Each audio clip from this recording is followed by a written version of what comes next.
නමුත් අටපිරිකරවල තියෙනවා රෙදි දෙකක් එක උඩ තියලා මහපු සිවුරක්. ඊට පස්සේ පසුසිත ඒක සමහරුන්ගේ අපිරිසිදුයි. අපරාධි දුන්නේ තිබ්බනම් හොඳයි වගේ. ලෝභයි. ඉතින් අල්ලගෙන දීලා. අපේ අය පින් කරන්න ගිහිල්ලා එන ගොන් වැඩ කරනවා දැකලා තියෙනවද? පින් කරලා නම ලියන්න ඕන තැනුත් තියෙනවා.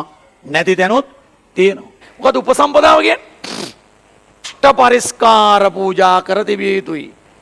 අෂ්ටපරිස්කාර කියන්නේ මොනවාද? අටපිරිකර. මොනවාද පුතේ අටපිරිකර?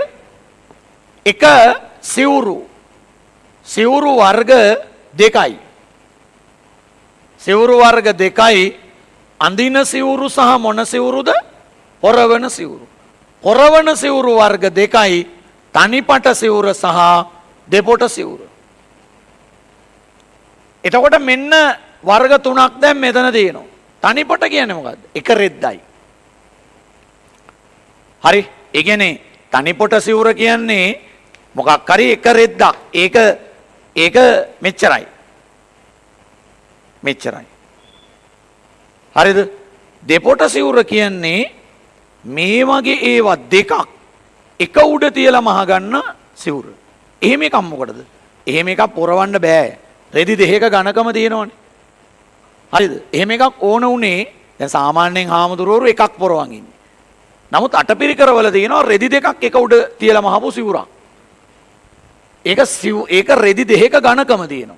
මෙහෙම එකක් ඕන උනේ අතීතයේ වනාන්තරයේ ඉඳද්දි මෙන්න මෙහෙම නමල දාලා අර සුව පහසුව ආරක්ෂා වෙන්න බිම එලලා සැතපෙනවා. හීතලෙන් ආරක්ෂා වෙන්න එහෙම. හරිද? දැන් ඒක හාමුදුරුවෝ පොරවන්නේ නැහැ. පෙරව අමාරුයි බරයි සහ රස්නේයිනේ. දැන් ඔය හරිද? එතකොට දෙපොට සිවුර. දෙපොට සිවුරේ අවශ්‍යතාව දැන් නැහැ. නැත්තේ නැහැ පොරවනවා වෙන්න පුළුවන්. නමුත් අඩුයි. අටපිරිකරට තියෙන්න ඕනේ. තනිපොට සිවුර දෙපොට සිවුර. දැන් සිවුරු තුනයිනේ. තව මොනවාද? දැන් තුනක් තියෙනවා අංග. ඊළඟ හතර පාත්‍රය ඕනේ. දැන් ඔය අපි පූජා කරනකොට වෙන මෙහෙම එකක් පූජා කරන්නේ අර නෑ එච්චර නෑ. හරි. මෙහෙම එකක් දෙන්නේ නේ. ඒකේ තියෙන ඔය ටික තමයි. තව මේකේ තියෙන්න ඕන දැලිපිහිය. හිස රැවුල් භාණ්ඩ. ආයෙ මේකේ තියෙන්න ඕනේ ඉන්දිකටු නූල්. ආයෙ මේකේ තියෙන්න ඕනේ මොකද්ද? ආයෙ මේකේ තියෙන්න ඕනේ මේ පටිය. ඉනේ බඳින පටිය. ඊළඟට මේකේ තියෙන්න ඕනේ පෙරහන වතුර පෙරලා බොන්න.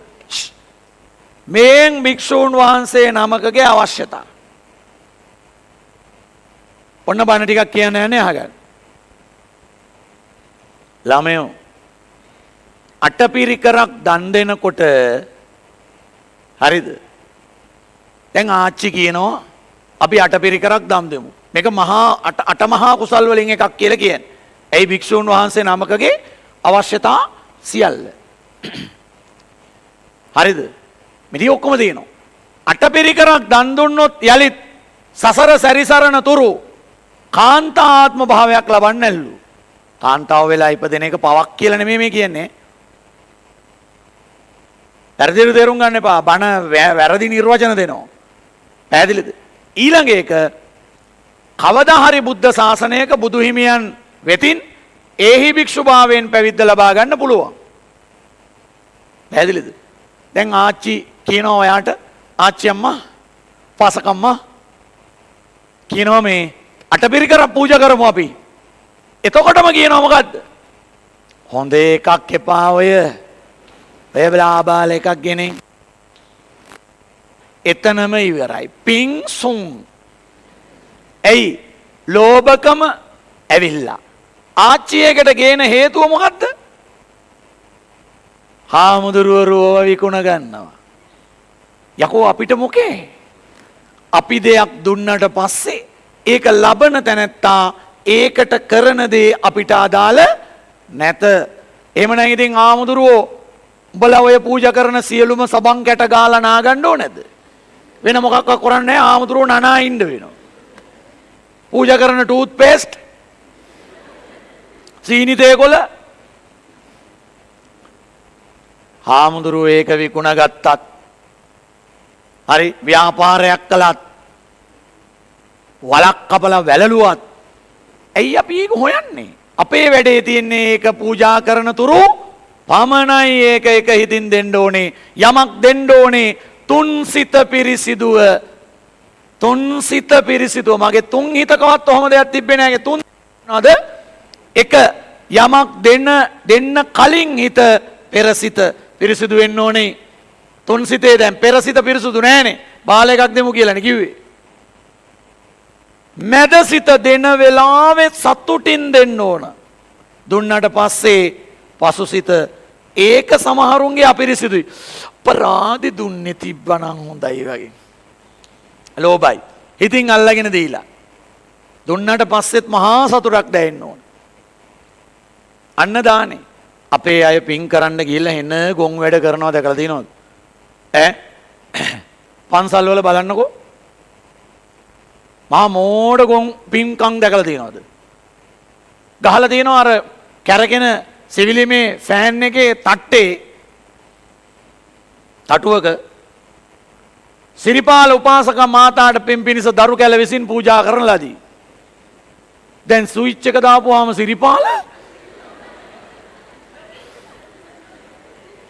පැයට කිලෝමීටර 60-70ක වේගෙන් කැරකෙනවා. සිරිපාලගේ දරුවෝ සිරිපාලව උඩ එල්ලලා මෝටරයක් හයි කරලා කරකෝල යකෝ නිවන් යන්නේ කොහොමද? කැරකිල්ල හැදෙනවනේ.